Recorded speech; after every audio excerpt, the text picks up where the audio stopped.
setiap kita ketika kita mau. Amin. Yang Tuhan cari adalah orang yang mau. Kemampuan datang dari Tuhan. Boleh berikan tepuk tangan bagi Tuhan Yesus. Kita dahsyat, amin. Haleluya.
banyak faktor yang kita hadapi dalam hidup ini. Bahkan perkara-perkara yang sepele sekalipun, saudara-saudara, seringkali bisa menghilangkan, bisa mengambil damai sejahtera yang ada dalam hatimu dan dalam hatiku. Seringkali hanya karena persoalan-persoalan yang sepele, persoalan-persoalan yang kecil, kita terpancing sehingga membuat kita kehilangan damai sejahtera. Perbedaan pendapat dengan pasangan, suami dengan istri, dengan bawahan, itu seringkali ketika kita tidak waspada bisa mencuri damai sejahtera yang menguasai dan memenuhi hati kita. Dan ketika itu terjadi, saudara-saudara, seringkali kita akan merasakan powerless. Sepertinya gak ada gairah. Ketika tidak ada damai dalam hati kita, gak ada power, tidak ada gairah untuk melakukan sesuatu. Dan kalau saudara terus dalam keadaan seperti ini, saudara bukan tidak mungkin iblis akan memanfaatkan itu, membawa saudara dan menyeret saudara ke lembah yang lebih dalam, saudara-saudara. Sebagai hamba Tuhan yang saya mau sampaikan buat kita, ketika hal seperti itu mulai saudara rasakan, ketika hal seperti itu mulai terjadi dalam hidup saudara, jangan sungkan untuk datang kepada Tuhan, untuk lari kepada Dia. Karena gak ada orang yang bisa tolong saudara dan saya. Ketika saudara dan saya mau kembali dan datang kepada Tuhan, mencari Dia, saya percaya saudara, kekuatan, sukacita, damai sejahtera akan kembali memenuhi hatimu dan hatiku, sehingga kau cakap menghadapi jalan hidup saudara di depan kita. Kita siap dan cakap untuk menghadapi hari-hari dalam kehidupan kita. Dan kita akan keluar bahkan lebih dari pemenang. Saudara nyanyikan pujian ini sebagai doa. Ketika apabila ada di antara saudara dan saya yang sudah mulai kehilangan damai itu, cari Tuhan, cari Tuhan. Kalau aku cari damai, kalau aku cari damai, Ibu Debbie kasih dalam Yesus. Kalau aku cari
Kami percaya damai yang Kau berikan kepada kami itu jauh melampaui akal pikiran kami.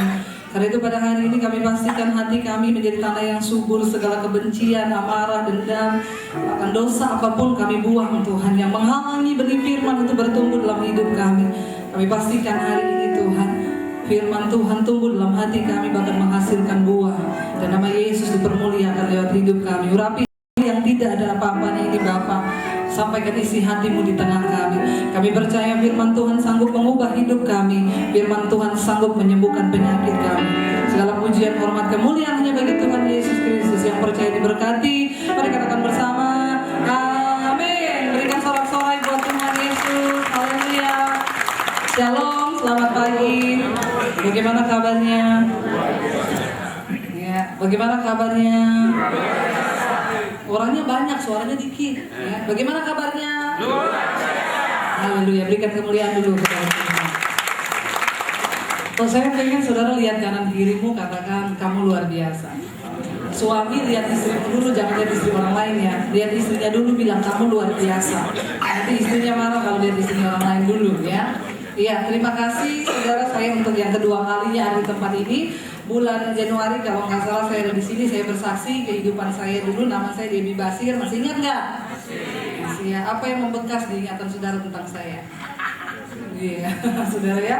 Jadi saya percaya saudara ingat bahwa lihat hidup saya itu lihat kasih Yesus yang luar biasa, amin.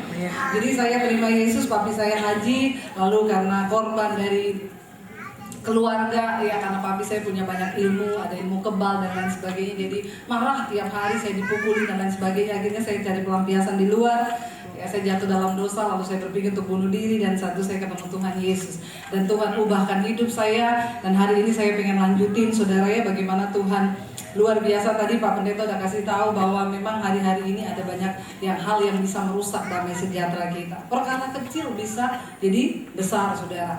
Ya, saya pengen kita baca firman ini dulu ya. Tadinya saya nggak pengen sampai ini, tapi karena Pak Pendeta, Bapak Gembala udah sampein, jadi saya lanjutkan aja. Roma pasal 14 ayat yang ke-17. Ini ayat yang sudah sering kali kita baca. Apa itu kerajaan Allah saudara? Roma 14 ayat 17, yang sudah dapat katakan amin. Kita baca sama-sama, 1, 2, 3. Sebab kerajaan Allah bukanlah soal makanan dan minuman, tetapi soal kebenaran, damai sejahtera dan sukacita oleh Roh Kudus. Kerajaan Allah bukan berbicara tentang makanan, tentang pakaian, tentang minuman, tetapi cuma 3 hal, yaitu kebenaran, damai sejahtera dan sukacita oleh Roh Kudus. Saudara, di dalam dunia ini hanya ada 2 kerajaan, kerajaan Allah dan kerajaan setan. Kalau kita tidak berdiri dalam kerajaan Allah, maka kita sedang berada di dalam kerajaannya. Bilang setan, gak usah takut-takut, di dalam kerajaannya nah, ya, tapi jangan terlalu gitu juga Bu ya, setan gitu ya, kayaknya curhat banget gitu ya. Nah saudara, jadi ya ketika kita tidak hidup dalam kebenaran, damai sejahtera dan sukacita oleh Roh Kudus, maka kita sedang berada dalam kerajaan setan. Ada berapa banyak rumah tangga Kristen ya, kelihatannya ke gereja tiap hari Minggu ya, suami istri gandengan tangan. Percaya nggak, saya minta oleh satu orang ibu, dia telepon saya, Bu, saya mau konseling sama ibu. Orang ini saya tahu orang kaya banget saudara. Ya, mereka ke gereja, kalau saya khotbah di gereja itu gandengan tangan suami istri. Ya, datang gandengan tangan, bukan tanggung-tanggung, istrinya pakainya tas yang 500 juta. Ya, jadi kebahagiaan itu bukan di tas, amin. Ya, saudara mau pakai apa aja pun yang ratusan juta, menipu diri sendiri kalau engkau tidak menjadi pelaku firman, amin. Kelihatannya gandengan duduk bareng. Waktu dia minta saya datang ke rumahnya, saya layani, dia curhat. Ibu, saya sama suami sudah 6 tahun pisah ranjang, tapi masih satu rumah. Saya kan kaget loh, Bu, selama ini kalau saya khotbah di gereja ibu, kan ibu datang berdua gandeng tangan, shalom, senyum. Iya Bu, itu semua cuma sandiwara. Tapi saya sudah 6 tahun pisah ranjang. Makanya saya bilang kan, berapa banyak orang Kristen ke gereja barengan di mobil, berantem hebat di mobil, suami istri. Lalu kamu pikir saya itu happy nikah sama kamu? Saya kan, kamu pikir saya juga happy? Terus gimana? Ya udah kita pisah aja, cerai. Begitu ada masuk parkiran Hotel Horizon, suaminya ngomong, udah dekat gereja, lapain matamu. Halo, bener nggak? Terus istrinya lapain mata, dandan lagi, tuh udah boleh potong lipstikmu. Istrinya dandan, masuk gereja, salaman sama Pak Pendeta, sama diaken, shalom, bagaimana kabar? Luar biasa. Saudara tahu, setan yang lihat saudara nyanyi, buka dulu topengmu. Berapa banyak kita orang Kristen pakai topeng di gereja? Halo. Saudara pikir setan takut kalau saudara beribadah 1 hari Minggu 5 kali? Sorry loh saudara. Setan nggak pernah takut. Orang, saudara takut, saudara pikir setan takut kalau saya sehari khotbah 5 kali. Rata-rata hari Minggu tuh saya khotbah 4-5 kali, 1 kali hari Minggu. Saudara pikir setan takut kalau saya tidak menjadi pelaku firman? Nol besar. Ya, kita tidak jadi orang yang berdampak buat kerajaannya setan. Kita berdampak dong buat kerajaan setan. Artinya apa? Kalau nama kita disebut, setan gemetar. Katakan, ya. Ingat waktu pada itu murid-muridnya orang-orang yang kerasukan ngomong, ya. Yesus kami kenal, Paulus kami kenal, siapa sih lo? Benar nggak? Karena orangnya hidupnya tidak berdampak buat kerajaan Allah dan juga buat kerajaan setan. Kerajaan Allah damai sejahtera itu pertama kali harus diwujudkan di dalam keluarga. Makanya saya selalu bilang, suami istri berantem cukup 5 menit, katakan. Aminnya nggak sepenuh hati. Ya, suami istri berantem 5 menit, katakan. Yang suami istri coba lihat-lihatan ngomong, saya berantemnya 5 menit aja ya. Ayo cepet lihat-lihatan, jangan lihat saya, lihat pasanganmu.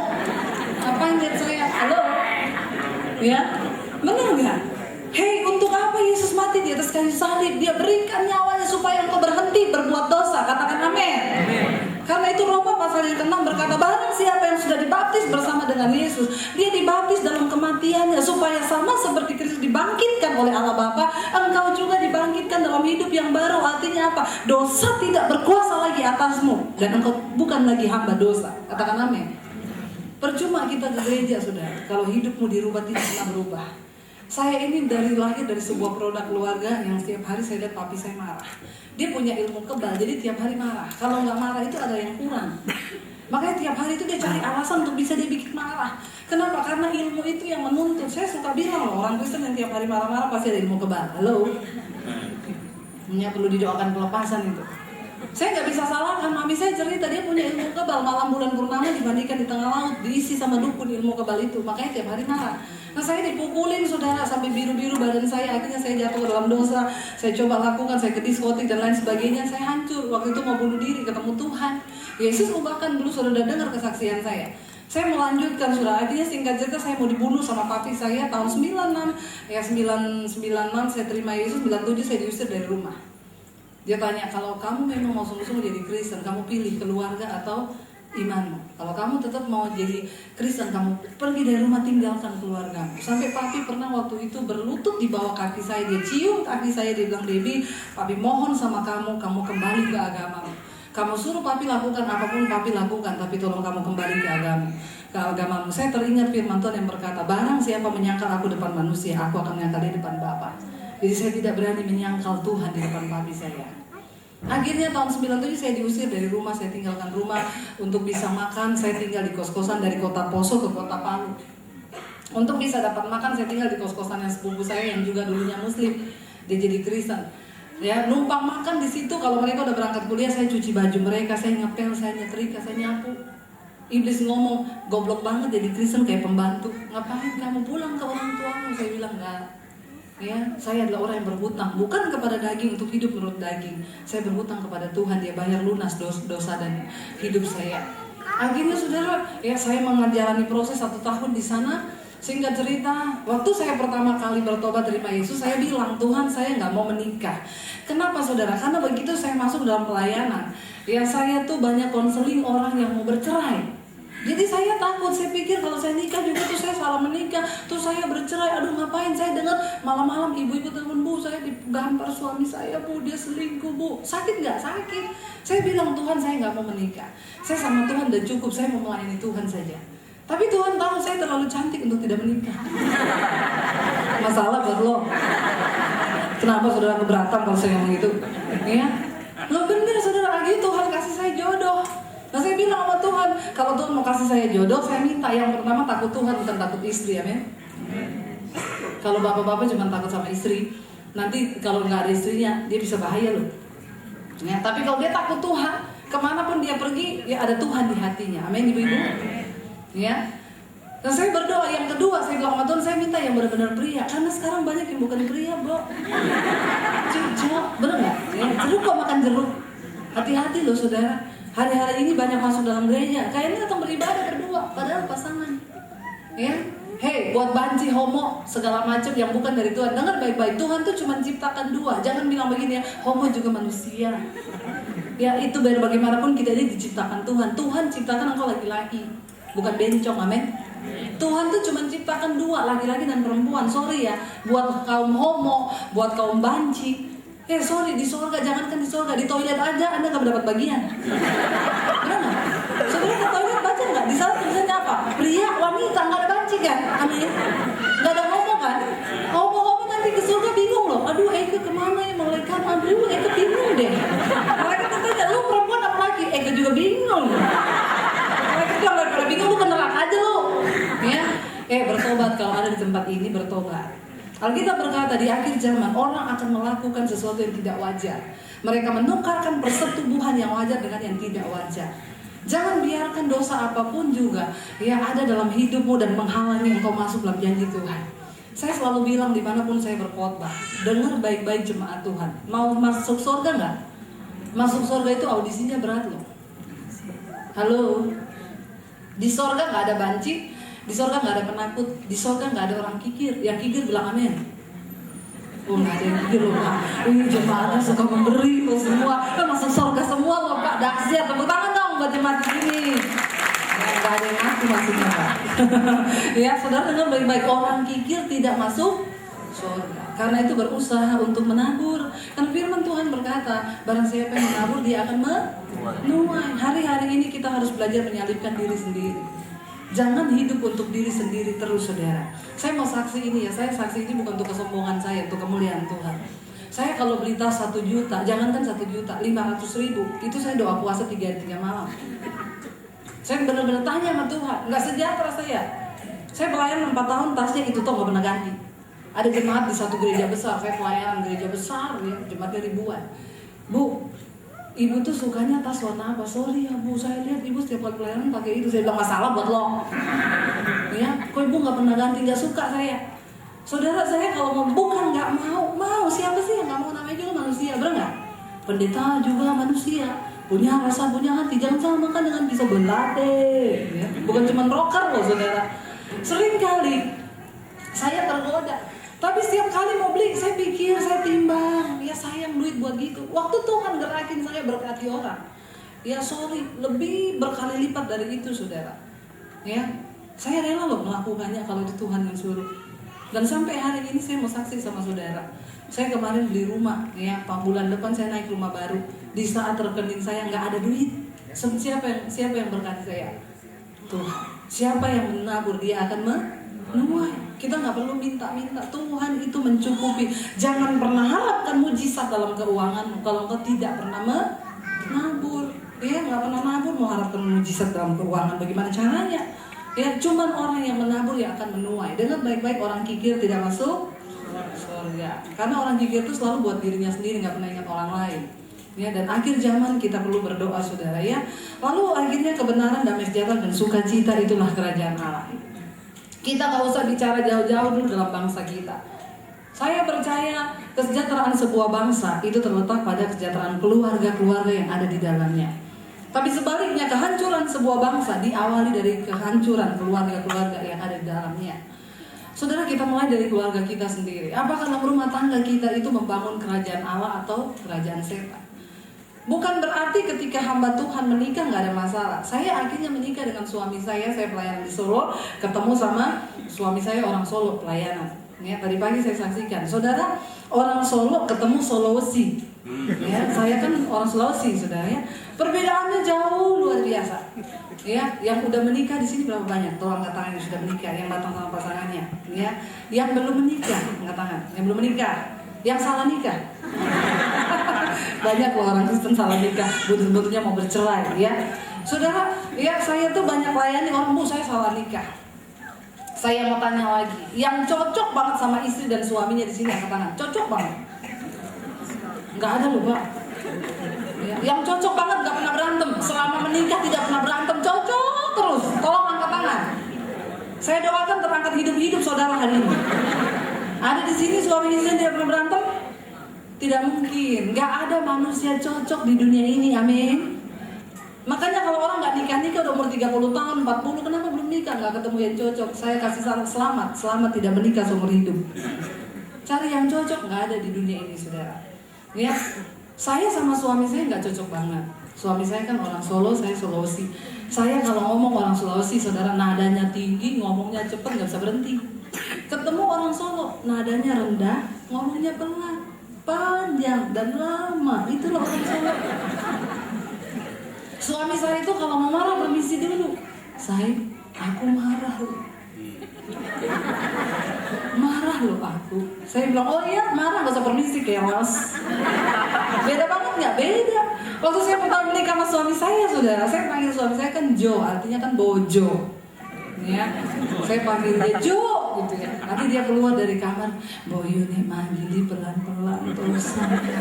Aku kaget loh. Nanti nih aku kaget, aku bisa kena serangan jantung. Gitu, saudara. Saya bilang ini udah biasa ya, udah biasa ya. Setiap hari ribut cuma masalah bahasa. Percaya nggak saudara? Masalah bahasa terus. Saya ngomong apa, dia bilang kamu kok marah? Ini nggak marah, nggak marah. Sampai stres loh saya. Saya tuh nggak marah. Saya kamu tuh kok nggak ngerti-ngerti sama saya. Kamu tuh nikahnya sama Debbie Basir, bukan Sri Rejeki. Capek deh, bener loh saudara. Dia selalu bilang kamu bisa nggak sih ngomong pelan jadi kayak orang Jawa, bisa nggak? Belajar dong, kamu pasti bisa. Saya nyanyi sama dia, ya. Aku tahu ku takkan bisa jadi seperti yang engkau minta, namun selama nafas berhembus aku kan mencoba menjadi seperti yang kau minta. Bisa nggak? Nggak bisa. Ya bisa nggak kita nyenangkan suami kita? Nggak akan pernah bisa. Kita ini diciptakan sama Tuhan unik, saudara. Akhirnya saya ngobrol sampai dilarang ya meniru atau kalau saya tidak minta jangan menyambung. Saudara cuma bilang amin, jangan ikut-ikut pret, amin. Akhirnya saya bilang sama dia, oke, saya coba. Satu hari bangun pagi saya jadi orang Jawa. Saya bangun dia. Mas, pripun sampean sampun dahar. Nek sampean dahar kula cepake pripun. Satu hari saya mau gila, dia juga stres. Sudah tahu, dia nyanyi sama saya, dia balas, benar ku mencintaimu tapi tak begini. Ya, terus bagaimana gitu ya? Saya bilang sampai hari ini saya sama suami saya nggak cocok. Tapi ada satu kabar baiknya. Apa yang mencocokkan kita? Firman Tuhan. Katakan amin. Ya. Kalau istri kembali kepada firman, suami kembali kepada firman, maka rumah tangga itu diberkati Tuhan. Jangan bawa prinsipmu, jangan bawa prinsipnya suami. Saya bawa prinsip Sulawesi, dia bawa prinsip Solo. Ketemu gak kita? Berantem terus. Makanya Yesus berkata, 1 tambah 1. Pernikahan itu 1 tambah 1 bukan 2, tetapi 1. Artinya apa? Separuhnya saya hilang, separuhnya dia hilang. Kita menyatu, punya kekuatan yang luar biasa. Sekarang dia diam aja, saya udah tahu lapar. Gak usah ngomong dia, ya. Saya udah mengerti bahasa tubuh. Kita udah 12 tahun menikah. Dia diam aja, lapar ya saya bikinin kopi. Dia bilang, kok tahu? Saya bilang, tahu dong, bapakmu. Ya, jadi sudah saling mengerti. Dan sampai hari ini, saudara, saya sama suami itu hampir tidak pernah berantem. Rumah tangga kami luar biasa. Anak-anak juga tumbuh di dalam cinta kasih yang luar biasa. Stop iblis dalam rumah tangga kita, katakan. Ya, firman Tuhan berkata, di mana orang hidup rukun bersama, kesadaran berkat Tuhan itu diperintahkan. Saudara berantem terus, saudara lagi minta mobil nih. Suami istri berantem terus. Malaikatnya udah bawa jawaban doa mau kirim mobil. Saudara lagi berantem, nggak jadi. Malaikatnya balik ke surga. Tuhan, dia lagi berantem, gimana nih? Bawa sama Debbie Basir saja. Mobilnya jatuh ke saya.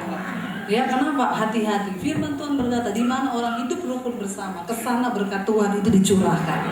Ya, jadi suami istri, ayo yang sadar, ya cepat-cepat bertobat. Kalau suami istri berantem, memang saudara, untuk menjadi pelaku firman itu tidak mudah. Tapi bersama Tuhan kita pasti dimampukan.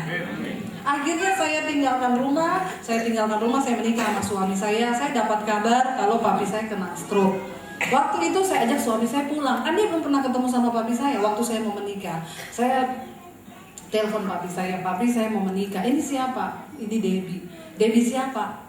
Debbie Basir anaknya papi. Sorry ya, saya tidak pernah punya anak yang namanya Debbie. Dulu ada, tapi dia sudah mati. Dan saya mau bilang sama kamu ya, sampai di akhirat pun kita gak ketemu. Karena jalanmu sama jalan saya sudah beda.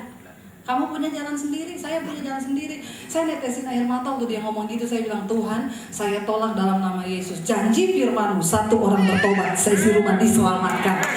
Ya, dan saya percaya itu Tuhan. Saya klaim tidak ada satupun keluarga saya yang meninggal tanpa mengenal Yesus. Itu doa saya yang terbesar. Akhirnya saya pulang sama suami, kita datang ke suami, saya tanya, terus papimu kena stroke ya? Iya. Dia kenapa? Saya bilang lumpuh separuh. Oh, lumpuh separuh? Iya, saya berani datang. Mati separuh gitu ya. Udah saya datang ke sana, saudara, sampai sana kami tidur di rumah sakit. Saya sama suami tidur di rumah sakit. Saya memang gak berani nginjil atau apa. Saya cuma bilang, Tuhan, kehadiran saya membawa dampak. Saya udah bisa diterima sama keluarga saya, udah puji Tuhan. Akhirnya saya tidur di rumah sakit, ya. Saya belai-belai kepalanya papi, walaupun kadang-kadang ya nggak apa-apa, ya. Udah akhirnya 3 hari saya pulang ke Solo, waktu itu masih tinggal di Solo. Sampai di Solo saya dapat kabar karena waktu itu kan sudah 1 bulan papi saya di rumah sakit. Saya bilang sama mami, Mam, bawa keluar aja, nggak ada perubahan, Mam. Ya kasihan papi di rumah sakit terus. Terus mami saya bilang, iya kita mau terapi aja di rumah sakit, tapi pulang cari, kalau perlu cari kontrakan rumah yang dekat sama rumah sakit. Udah cari kontrakan, dapat rumah bagus, harganya cocok. Ya tapi karena rumahnya orang Kristen nggak jadi. Papi saya bilang, rumahnya siapa? Coba cari tahu, orang Kristen, jangan. Udah bekas doa-doanya mereka, enggak. Dalam hati saya cari rumahnya di Afghanistan aja. Gak ada rumahnya orang Kristen di sana. Akhirnya ya udah, saya pulang saudara, sampai di Solo saya dapat kabar dari kakak saya, dia bilang, Dep, papi suruh cari orang pintar. Karena menurut orang pintar itu, papi itu karenanya diguna-guna, ya. Saudara jangan percaya orang pintar, ya. Yang cari orang pintar itu cuma orang bodoh, amin. Ya, kita ini udah pintar dalam Tuhan, amin. Jangan percaya orang pintar, karena orang pintar itu cuma minum tolak angin. Ada nggak? Orang pintar minum tolak angin, kan ada iklannya.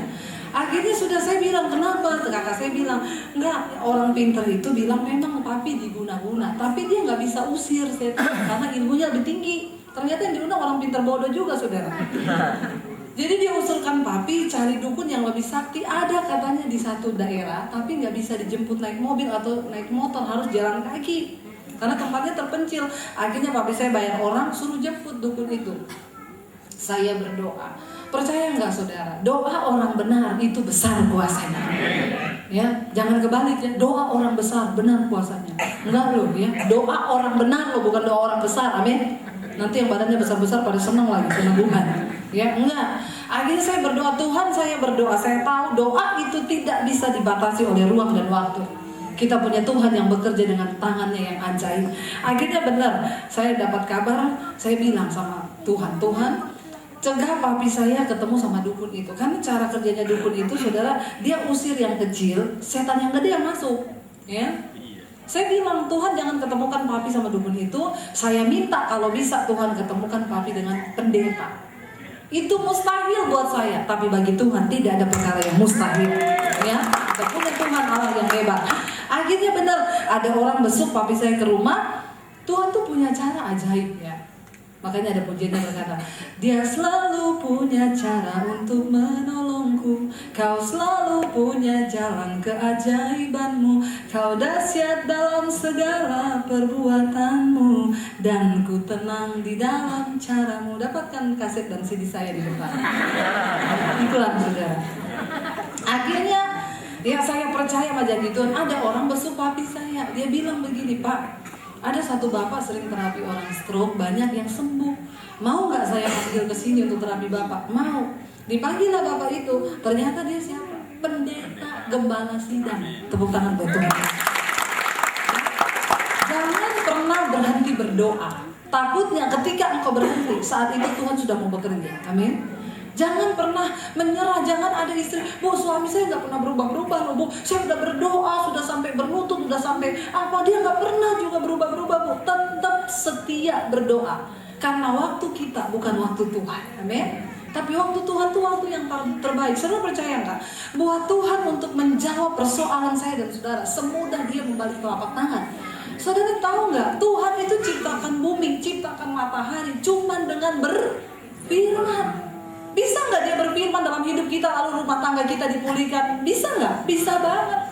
Tapi yang menjadi sulit buat Tuhan adalah membentuk sikap hati saya dan saudara. Dan Tuhan tuh terlebih suka kita siap dulu, kita dibentuk dulu. Karena semua persoalan yang terjadi dalam hidupmu, kata firman Tuhan, itu semua untuk membuktikan kemurnian imanmu yang nilainya jauh lebih tinggi daripada emas yang fana di dunia ini. Katakan amin. Akhirnya saya berdoa yang benar, datang. Pendeta itu datang, dia bilang sama papi saya bisa terapi Bapak setiap hari Minggu kalau pulang gereja. Jadi setiap pulang gereja, minggu yang pertama dia datang tidak terjadi apa-apa. Minggu yang kedua pun tidak terjadi apa-apa. Waktu minggu yang ketiga, Tuhan Yesus selalu bekerja. Pada hari yang ketiga dia bangkit kembali. Ya, papi saya dipegang di belakang kepala, rebah dia, gak sadarkan diri. Tidak bernafas sampai 15 menit. Bingung kan pendeta? Pendeta kalau bingung jurus pamungkasnya keluar, saudara. Ngapain? Ditengking papi saya. Haji ditengking sama pendeta. Dalam nama Yesus, darah Yesus. 15 menit kemudian dia bangun, dia cerita, dia bilang sama mami saya, tadi itu saya kayaknya udah mati. Jiwa dan roh saya udah keluar. Apa yang saya lihat? Gelap gulita, nggak ada cahaya. Saya takut, nggak tahu mau kemana. Roh saya bingung, nggak tahu mau kemana. Kayak mati lampu, tidak ada cahaya. Saya pernah pelayanan ke Manado, ada satu bapak majelis di satu gereja. Dia cerita, Bu, apa yang ibu ceritakan itu saya pernah alami dulu. Saya udah Kristen, saya majelis Bu, tapi pulang gereja mabok, saya masuk di got. Saya bilang, oh iya bapak majelis, saya jelmaan iblis. Ya. Jadi dia pulang gereja, habis perjamuan mabok dia, masuk di got. Satu saat dia mati, dia bilang, waktu saya mati, saya ngalami apa yang kayak papinya ibu alami. Gelap gulita, saya ketakutan, jiwanya nggak tahu mau kemana. Ya, ketakutan. Akhirnya saya didatangi sama satu suara, cuman cahaya, saya nggak lihat mukanya. Dia bilang, kamu pulang ke dunia, bertobat, saya kasih kamu kesempatan satu kali lagi, ceritakan apa yang kamu alami. Sejak saat itu Bu, saya benar-benar jadi majelis yang benar-benar majelis. Ya, akhirnya saya bertobat sampai hari ini. Jadi ibu cerita gitu saya ngalami. Dengar baik-baik, bukan cuman orang yang tidak mengenal Yesus yang bisa mengalami kebinasaan. Orang yang menyebut dirinya Kristen, kalau dia tidak menjadi pelaku firman, tidak ada jaminan masuk surga. Makanya Yesus berkata, bukan setiap orang yang berseru kepada Tuhan yang akan masuk dalam kerajaan surga. Siapa orang yang berseru kepada Yesus Tuhan? Saya mau tanya, agama apa? Agama apa yang menyebut Yesus Tuhan, saudara? Halo? Saudara nggak tahu? Kebangetan banget ya. Agama apa yang menyebut Yesus Tuhan? Kristen. Cuman Kristen, tidak ada agama lain yang menyebut Yesus Tuhan. Muslim mengakui Yesus itu nabi. Cuman orang Kristen. Jadi ayat ini ditujukan buat siapa? Orang Kristen. Bukan setiap orang yang berseru kepada Tuhan yang akan masuk surga. Hanya mereka yang melakukan kehendak Bapa, menjadi pelaku firman, itu mutlak. Akhirnya ya, pendetanya itu bingung, dia tengking papi saya, dalam nama Yesus, darah Yesus. Papi saya bangun, dia cerita itu dia ngalami. Dia bilang, saya ketakutan luar biasa. Tiba-tiba saya dengar dari jauh ada orang yang berseru, darah Yesus, darah Yesus. Lalu roh dan jiwa saya kembali ke tubuh saya, dan saya hidup lagi. Saudara tahu, besok paginya papi saya coba turun dari tempat tidur, kaki kanannya kan lumpuh, semua lumpuh separuh sebelah kanan. Dia coba turun dari tempat tidur, dia bisa berjalan. Mujizat terjadi kepada dia. Apa yang terjadi setelah itu? Dia suruh mami saya ke gereja. Mami saya itu dulu Kristen, nikah sama papi saya, akhirnya nggak boleh ke gereja. Kami anak-anak dari kecil semuanya Muslim, papi saya cukup keras dalam agama. Ya, akhirnya dia bilang sama mami saya, kamu ke gereja, suruh pendeta doain saya. Terus dia bilang sama mami saya bersyukur, saya menyesal udah usir Debbie dari rumah, tapi saya bersyukur Debbie jadi pendeta, berarti pahala saya di surga banyak. Ya, nggak apa-apa saudara, dia memang memahaminya gitu. Nah udah sejak saat itu ya, saya satu kali pernah telepon dia, saya doakan dia di telepon. Tapi sejak itu juga masih tetap dingin hubungan kami, dan saya tidak pernah dengar papi saya itu ke gereja ya, atau dilayani terima Yesus, saya belum pernah dengar. Akhirnya 2 tahun yang lalu ya, saya dapat kabar papi saya kira-kira 2 tahun lebih ya, papi saya koma. Saya kaget, Mam, kenapa Mam? Nggak tahu, tiba-tiba dia koma. Ya, saya baru bisa pulang waktu itu dia koma sudah 10 hari. Saya bilang sama Tuhan, Engkau tahu permintaan saya, Engkau tahu kerinduan saya Tuhan. Saya nggak berdoa minta rumah gede, saya nggak pernah doa minta mobil mewah, nggak. Itu dicari oleh bangsa-bangsa yang tidak mengenal Allah. Doa saya sampai hari ini yang terbesar, saya minta keluarga saya yang belum bertobat terima Yesus diselamatkan, mereka mengenal Yesus sebagai Tuhan dan Juru Selamat. Itu kerinduan terbesar. Saya bilang sama Tuhan, saya tahu waktu Tuhan itu yang terbaik. Tapi saya juga percaya janji firman-Mu Tuhan, saya pegang, papi tidak mungkin meninggal sebelum dia terima Engkau. Itu doa saya terbesar. Saya pulang dengan suami saya, kami beli tiket hari Kamis, ya baliknya hari Sabtu, karena hari Minggu saya ada pelayanan di Jakarta. Kita pulang sampai sana, saya berdoa waktu saya sampai itu saudara penjagaan diperketat. Keluarga saya, wah di situ keluarga papi saya setiap hari. Mereka tahu nih anaknya yang murtad datang nih. Jangan sampai papinya dimurtadkan, jadi dijagain saudara. Saya berdoa Tuhan kasih kesempatan saya mau tantang papi untuk terima Tuhan Yesus sebelum dia meninggal. Akhirnya saya udah beli tiket pulang hari Sabtu. Saya bilang sama suami saya gini, saya tuh rasa kayaknya ini papi hari-harinya terakhir. Saya nggak mau menyesal nanti saya pulang ke Jakarta, terus saya harus balik lagi karena dia ada apa-apa. Jadi saya minta kamu pulang duluan hari Sabtu bisa nggak? Saya coba batalin pelayanan di Jakarta. Oke, suami saya bilang, tapi kamu pulang hari Selasa ya? Saya bilang, say please Rabu. Selasa aja, saya itu nggak bisa loh ditinggal lama-lama. Ya, bersyukur loh saudara, jangan sampai suami saya bilang, kamu pulangnya bulan depan aja. Oh, sesuatu itu ya. Udah akhirnya saya pulang please ya, say please kali ini saja. Oke ya, oke hari Rabu, beli tiket hari Rabu. Saudara, hari Selasa, papi saya sadar bisa kenal orang. Padahal waktu saya datang hari pertama dokter liatin hasil foto scan otaknya, dokter bilang pendarahannya setiap hari semakin melebar dan ini foto yang terakhir. Ini sudah hampir menyeluruh otaknya itu pendarahan. Jadi maaf untuk pihak keluarga, jangankan sembuh, sadar saja tidak mungkin. Papi pasti lewat. Sadar saja nggak mungkin, tapi saya minta sama Tuhan sebelum dia dipanggil dia terima Yesus, karena firman Tuhan berkata dengan hati orang percaya, dengan mulut dia mengaku dia dibenarkan dan diselamatkan. Hari Selasa papi sadar bisa kenal orang. Waktu dia sadar keluarganya datang semua saudara, nggak ada waktu lagi saya lebih lagi. Saya cuma berdoa Tuhan saya mau pulang besok Tuhan, please saya minta kairosnya Tuhan, benar-benar waktunya Tuhan. Rabu pagi saya ke rumah sakit 5:30 pagi. Sampai di rumah sakit, mami saya bilang, Deb, jagain papi bentar ya. Iya, saya dapat waktu berduaan 5:30. Saya bilang, Pap, saya mau layani dia saudara sama iblis saya diintimidasi. Coba kamu, coba tantang dia terima Yesus. Dia berdiri dari tempat tidurnya, dia tampar kamu, dia pukulin kamu. Saya ingat yang dulu-dulu saudara ya. Kalau dia marah itu luar biasa. Saya doa dalam nama Yesus, setan engkau tidak bisa intimidasi saya. Aku harus beritakan nih waktuku yang terakhir. Saya bilang gini, papi kenal saya, Pap, ini Devi anaknya papi. Dia tolehkan wajahnya saudara, dia lihat saya, tangan ini diangkat. Saya udah takut nih dia mau tampar atau dia mau apain saya.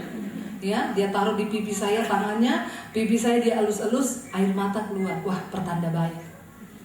Saya layani dia, Pap, Devi minta maaf kalau Devi ada salah. Tapi hari ini Devi mau doa buat papi ya, papi mau nggak buka hati untuk Isa Al-Masih Tuhan Yesus Kristus.